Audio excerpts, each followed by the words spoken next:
And these days, the other argument that is brought up an enormous amount is the supposed backwardness of the Bible itself in biblical morality. This happens largely with regard to, for example, homosexual marriage. It's been brought up with regard to abortion, which I think is more, again, easily disposable, because I think there's a solid secular argument in favor of the protection of human life. But homosexual marriage is the one that most often comes up. You also hear arguments that the Bible permits slavery.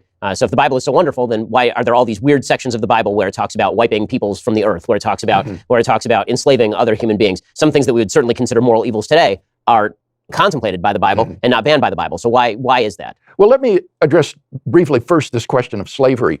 When we hear the word slavery, Ben, we think of slavery as it existed in the American South. And as you know, that is nothing like the system that existed in ancient Israel. In ancient Israel, there was no social safety net sponsored by the state. There was no poverty program. So if a man got himself into a situation where he couldn't pay his debts, he could keep his family together and retain his self-respect by selling himself as an indentured servant to his creditor until he could work off his debts, and then he would have to be set free. After 7 years, he had to be set free in any case. So this was really a form of indentured servanthood. It wasn't slavery as we think of that term. This was actually an anti-poverty program. And in some respects, I think it's better than what we have in modern Western culture, which destroys families, ruins people's self-respect because they're not working.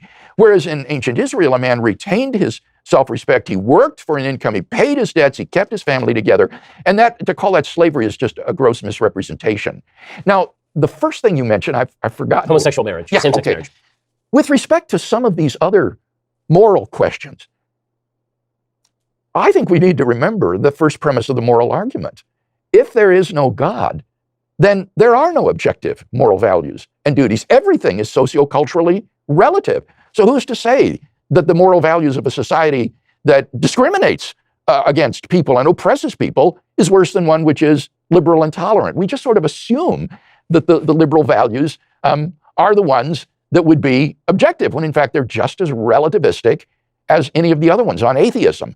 So if we need God to be the anchor point for objective moral values and duties, we cannot escape the question, when thinking of moral right and wrong, well, what does God think of this? And if God proscribes something, it seems to me that's entirely within his right. If God were to say, thou shalt not eat beans, or thou shalt not eat pork, that would be our moral duty, and we should obey it. That is his prerogative as the moral lawgiver and the supreme good. And so if God says, my plan for human sexuality is heterosexual marriage, that's his prerogative. And there is no basis for calling that, I think, into question.